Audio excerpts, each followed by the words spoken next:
Day 2 of జాతరలో ఏమేం చేసినాడో చెప్పేస్తాను రారీగా. పొద్దున్నే లేచి ఫ్రెష్ అయిపోయి చపాతీస్ చేసుకొని ఎగ్ బుర్జీ చేసుకొని తినేసినాం. తర్వాత ఇక మా డాడీ వాళ్ళు, అన్న వాళ్ళు అండ్ బావ వాళ్ళు పసర పోయినారు కల్లుకి. పసర నుండే చెట్లల్ల కల్లు అండ్ మటన్ కూడా పట్టుకొని వచ్చిర్రు. అదైతే వండేసినాం. ఇక వండి పక్కన పెట్టేసి జంపన్న వాగుకైతే పోయినాం. నిన్నటి వీడియోలో చాలా మంది అడిగినారు ఈ లొకేషన్ ఎక్కడ, ఇది జంపన్న వాగేనా అని. ఎస్ అండి, ఇది జంపన్న వాగే. ఈ లొకేషన్ వచ్చేసి చింతల ఎక్స్ రోడ్ దగ్గర చెక్ డ్యామ్. ఇది నిన్నటి వీడియోలో చూపించింది అది కూడా జంపన్న వాగే. దీని నుంచి 2 కిలోమీటర్స్ బ్యాక్ సైడ్.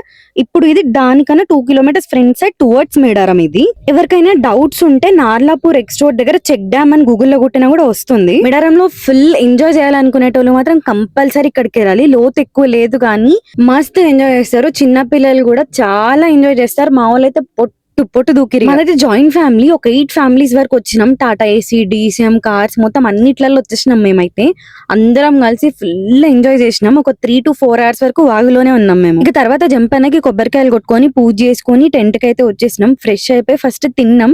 తినేసి ఒక పవర్ నాప్ వేసేసినాం. ఇక ఇవాళైతే థర్స్డే, ఈ రోజు సమ్మక్క గద్ద పైనకి వస్తుంది. సో ఇవాళనే దర్శనంకి వెళ్తున్నాం మేము. వీడియోలో ఎంత ఎక్కువ అయిపోతుంది. సో దర్శనం డీటెయిల్స్ అన్ని నేను పార్ట్ 2 లో చెప్తాను. Wait for it.